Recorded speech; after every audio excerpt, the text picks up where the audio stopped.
Alors, la notion même de consensus scientifique est une hérésie, si j'ose utiliser un vocabulaire religieux. Mais on voit bien qu'en fait, la manière dont la science a affirmé des contre-vérités tout au long de la crise Covid était très religieuse. Il fallait croire ce que le consensus des experts accrédités disait. Tous ceux qui disaient autre chose étaient traités comme des hérétiques. On envoyait l'inquisition contre eux. Alors qu'en fait, c'est la notion même de consensus scientifique qui est hérétique. Pourquoi? Parce que la science, c'est une remise en question permanente de ce qu'on croit savoir. Et précisément, puisqu'il y a de nouveaux instruments de mesure, puisqu'il y a de nouvelles théories, puisqu'il y a de nouvelles études qui sont publiées tout le temps, il faut qu'on puisse remettre en question ce dont on croit être sûr à n'importe quel moment. Mais en l'occurrence, il s'est agi à nouveau d'un procédé de manipulation psychologique. Parce que la vérité, et ça c'est un énorme problème qu'il va falloir vraiment prendre en compte et traiter rapidement, c'est le fait qu'aujourd'hui, les grandes revues médicales sont totalement assujetties aux grandes compagnies pharmaceutiques et vont même jusqu'à publier des fraudes scientifiques pour faire croire un certain nombre de choses à la population. Les médias tenant pour acquis que ce que publient les grandes revues est forcément sûr et valide scientifiquement. Et on est aujourd'hui carrément dans une industrie de la fraude scientifique. Alors on se souvient tous du Lancet Gate, mais c'était mineur par rapport à la réalité. C'est-à-dire qu'il y a aujourd'hui en continu, ça a commencé avec les fameuses modélisations de l'Imperial College de Londres qui ont fait croire à un épisode épidémique très grave et très dangereux alors que ça n'était pas du tout le cas. Mais même des organismes comme l'Institut Pasteur n'a cessé tout au long de la crise de publier de fausses recherches. C'est vraiment des fausses, c'est-à-dire que c'est de la fraude. Et Vincent Patrvan, mathématicien-chercheur dans les universités, a montré qu'en fait, tout le modèle, notamment mathématique, est conçu pour arriver à un résultat souhaité qui contredit parfaitement la réalité. Et donc, on est aujourd'hui dans une industrie de la falsification scientifique. Et puis après, avec cette exigence de consensus, qui conduit de surcroît à dire que toute parole qui s'écarterait de cette fraude serait coupable ou contestable ou douteuse, et avec une disqualification de tous les vrais experts qui, cherchant à faire de la vraie science, publient des vraies données, qui se font traiter de charlatans, alors même que tout le courant du soi-disant consensus scientifique est parfaitement frauduleux. Et ça, on l'a vu, mais de manière systématique. Hein, on a refusé de confirmer, alors même que toutes les données le montraient, que le port du masque en population générale ne servait à rien. On a refusé de confirmer, alors que tout le montrait, que les confinements ne servaient à rien. On a refusé de reconnaître que la Suède, qui n'a pas confiné, avait des bien meilleurs résultats que les pays qui confinaient. On a refusé de reconnaître les effets secondaires des injections. On a refusé de reconnaître même les études avancées par Pfizer pour obtenir l'autorisation de mise sur marché des médicaments sont falsifiées. Je l'ai montré avec Alexandra Henrion-Caude et d'autres chercheurs.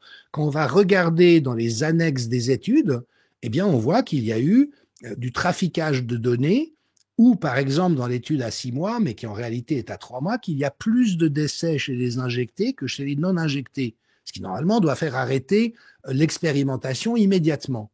Et donc, voilà, ce consensus est en fait un consensus frauduleux.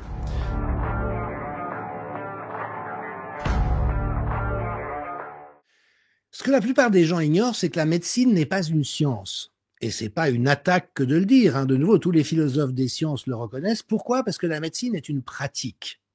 Elle s'appuie sur des savoirs scientifiques, la physique, la chimie et la biologie, mais qui sont notamment au niveau de la biologie des disciplines complexes. C'est-à-dire qu'on ne peut pas tout mettre en équation. En physique ou en chimie, oui, vous pouvez tout mettre en équation.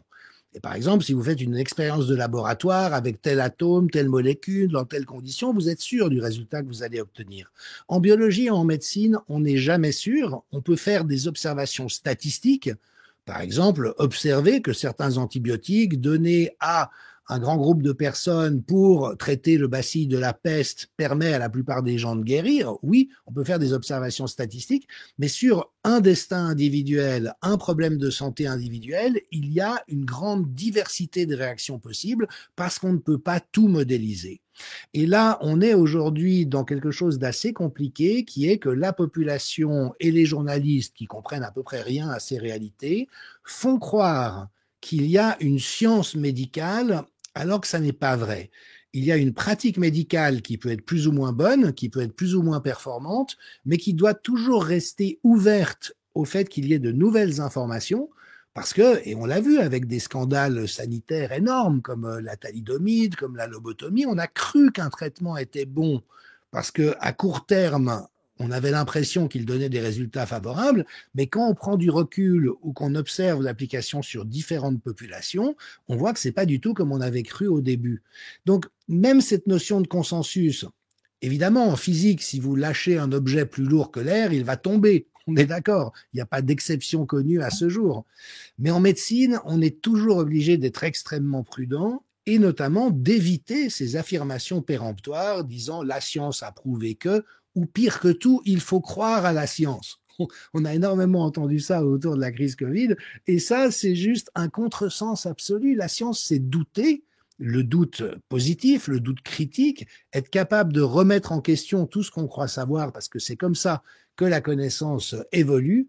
Et donc, il y a eu une très grande distorsion où, en fait, on a remplacé la vraie science par du scientisme, c'est-à-dire une prétention fallacieuse et plutôt religieuse dans son essence. Les scientifiques émettent des dogmes. Vous devez croire aux dogmes. Si vous osez les mettre en question, c'est que vous êtes coupable ou un mauvais esprit. Et ça, c'est le contraire de la démarche de connaissance dans le domaine médical. Ajoutons encore que la vraie médecine est empirique. C'est-à-dire qu'elle s'intéresse à ce qu'on observe dans la réalité. Et là, il y a eu une substitution, toutes les personnes qui se sont un peu intéressées à la crise le savent, substitution de modélisation, c'est-à-dire des projections faites sur ordinateur à partir d'un certain nombre de paramètres qu'on calibre d'une certaine manière, et on a prétendu c'est ce qui se serait passé si ceci, cela ou autre chose.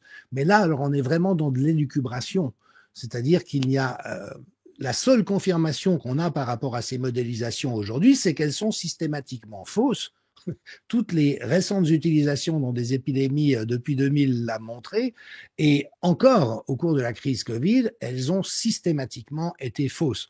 Donc faire croire que ces spéculations informatiques sont du constat empirique ou du même ordre que le constat empirique, on est vraiment dans des graves problèmes, mais qui montrent que beaucoup d'experts ne sont plus suffisamment formés en philosophie des sciences et de la connaissance pour être capables eux-mêmes de faire la différence entre ces données relativement élémentaires que je partage avec vous.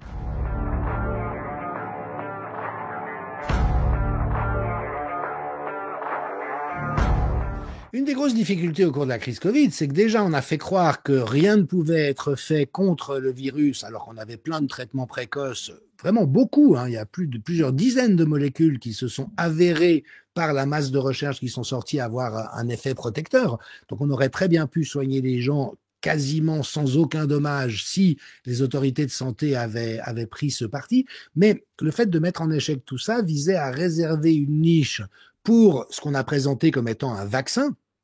Et le vaccin a une valence très positive dans l'imaginaire collectif, parce que les gens imaginent, à tort ou à raison, et on peut avoir des discussions là autour, mais que la vaccination a aidé à juguler des grandes épidémies du passé.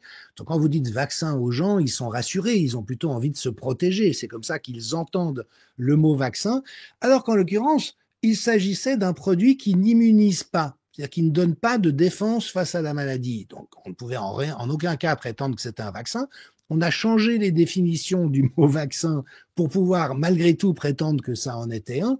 Et là, on a effectivement joué sur une réceptivité de la population en l'induisant en erreur. Et puis, on se souvient tous de la succession d'affirmations fausses. Ça protège à 99%, ça protège à 80%, ça protège à 50%, puis finalement ça protège pas, mais ça protège des formes graves, puis finalement ça protège pas tant que ça des formes graves, et avec comme ça une dilution de l'affirmation. Mais évidemment que tous les gens qui avaient accepté de se faire injecter en cours de route, pour eux c'était quand même tentant de continuer à croire qu'il y avait une protection. Sinon, ça voulait dire qu'il s'était juste fait truander.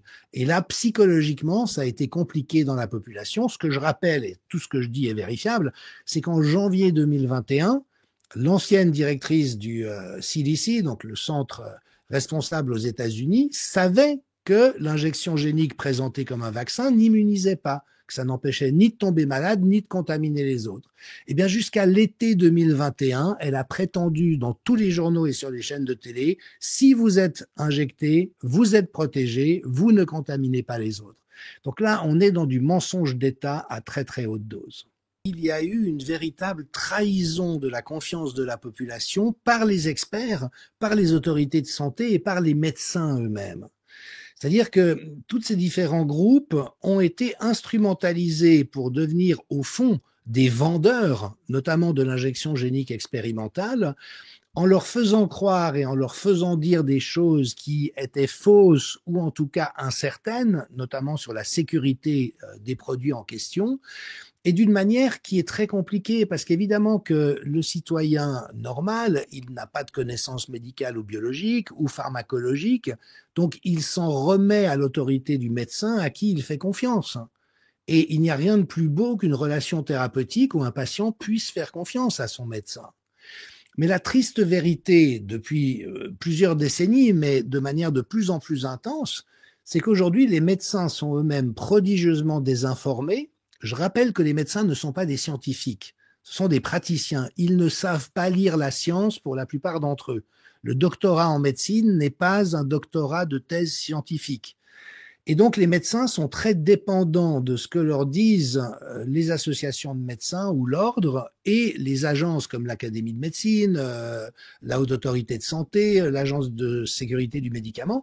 Et si ces différents organismes désinforment les médecins répercutent des mensonges auprès de leurs patients, mais d'une manière qui va être terriblement efficace en termes de résultats souhaités, puisque le patient fait confiance à son médecin. Et on l'a beaucoup entendu pendant la crise. Je ne peux pas imaginer que mon médecin m'ait poussé à me faire injecter s'il y avait eu un risque à l'injection. Voyez.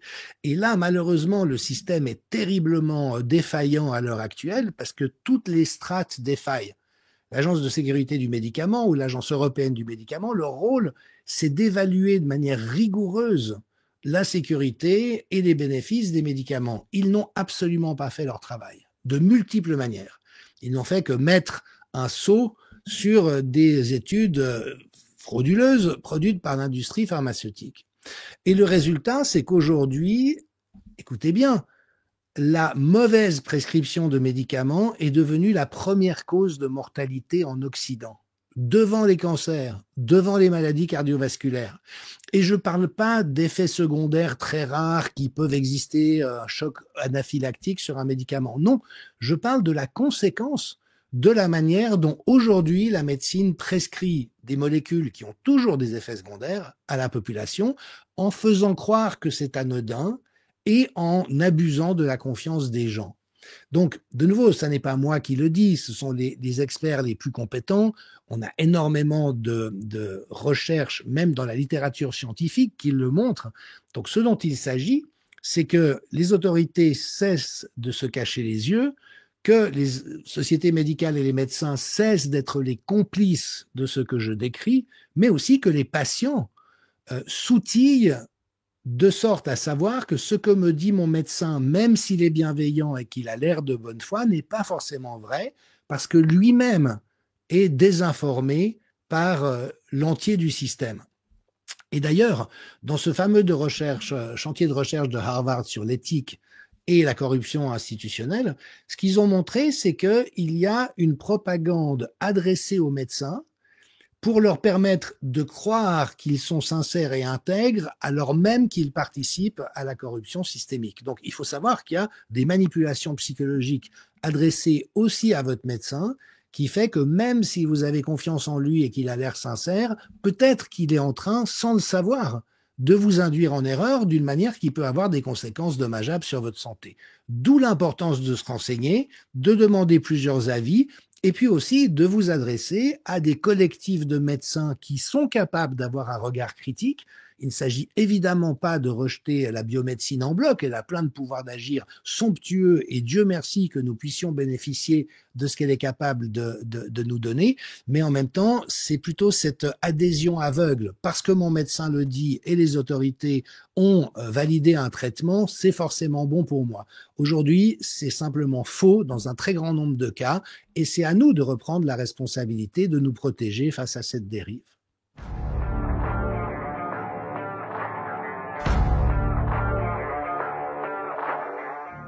La bonne nouvelle, c'est qu'aux États-Unis, Jay Bhattacharya, qui est épidémiologiste à Stanford et très bon connaisseur de ces réalités, vient d'être nommé à la tête du National Institutes of Health, qui chapeaute toute la recherche scientifique.